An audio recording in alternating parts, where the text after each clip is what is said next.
Hello বন্ধুরা, দুনিয়ার সবথেকে সহজ রেসিপি যেটা সেটাই তৈরি করে দেখাবো। তো তৈরি করে দেখাবো গরুর মাংস। আমি জানি আপনারা গরুর মাংস তৈরি করতে পারেন। তো যারা একটু আনাড়ি আছেন, মায়ের আদরে, যারা বিয়ের আগে একদমই রান্নাবান্না করেন নাই, এছাড়া যারা ব্যাচেলার ভাইয়েরা আছেন, যারা মেসে থাকেন, একা রান্না করতে হয় নিজের হাতে, তো আসলে তাদের জন্য এই রেসিপিটা। তো দেখুন, আর আমার সব থেকে বেশি কষ্ট লাগে কি জানেন? রান্না করতে আমার একদমই কষ্ট লাগে না, তবে এই ভিডিওতে ভয়েস দিয়েও আমার ভীষণ রকমের পেইন লাগে, কারণ আমাকে এখন 3 মিনিট বকবক করতে হবে। যাই হোক, চলে এসেছি আমি আমার রান্নায়। তো দেখুন, আমি কিন্তু গরু মাংস ধুয়ে পানি ঝরিয়ে নিয়েছি, তার ভিতরে একে একে মশলা দেওয়া শুরু করেছি। দিয়েছি লবণ, হলুদ গুঁড়া, মরিচ গুঁড়া, ধনিয়া গুঁড়া, জিরা গুঁড়া, দিয়েছি আদা রসুন বাটা। অ্যাকচুয়ালি এটা বাটা বলে ভুল হবে, এটা আমি ব্লেন্ডারে পেস্ট করে নিয়েছি। আগে আমি কিন্তু বেটেই ব্যবহার করতাম, তো যখন থেকে আসলে ব্লেন্ডার হয়েছে তখন থেকে আমি আসলে ব্লেন্ডারে পেস্ট করি ব্যবহার করি। আসলে আমি আরাম থাকতে আমি কেন কষ্ট করতে যাব। তো যাই হোক, আমি ব্লেন্ডারে পেস্ট করে দিয়েছি। দিয়ে দিলাম মুঠি মুঠি পেঁয়াজ পরিমাণে একটু বাড়িয়ে দিয়েছি, কারণ পেঁয়াজটা আজকে আমি কাটি নেই, আমি একটা হেল্পিং হ্যান্ডকে দিয়ে কাটিয়েছি।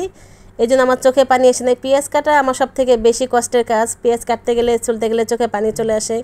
দেখুন, আমি কিন্তু গোটা গোটা আলু দিয়েছি, আলুর পরিমাণটাও বাড়িয়ে দিয়েছি। কেন বলুন তো? কারণ আমার ছেলের আলু ভীষণ প্রিয়, কিন্তু মাংস খুব একটা খায় না, বাট আলু ওর ভীষণ প্রিয়। আর আমার মেয়ে আমরা কিন্তু মাংসটা বেশি পছন্দ করি। আর ছেলে খাবে হলো এই মাংসর আলু, এবং খাবে হলো গোটা গোটা রসুনটা আমি পরবর্তীতে দিব। এই যা, আমি আসলে গরম মশলাটা দিতেই ভুলেছি। আমি বারবার ভাবছিলাম যে আসলে কী যেন একটা নাই, কিছু একটা দেয় নাই, কিছু একটা দেয় নাই, এরকম হয় আসলে রাঁধুনিদের। কোনো একটা যদি আইটেম যদি বাদ পড়ে যায় বা দেওয়া হয় না বা পরিমাণে কম বেশি হয়, আসলে আমরা বুঝতে পারি।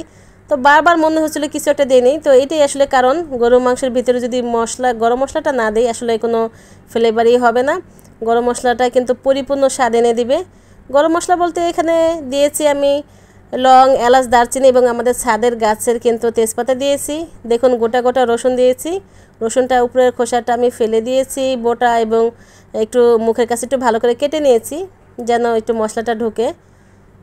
আর তেজপাতাটা কিন্তু আমাদের ছাদের তেজপাতা গাছের নিচে বসে আমি লাইভ করে দেখিয়েছি। গাছের পাতা আমি অনেকবার দেখিয়েছি, আমাদের ছাদের গাছে একদম কচি পাতাও দেখিয়েছি।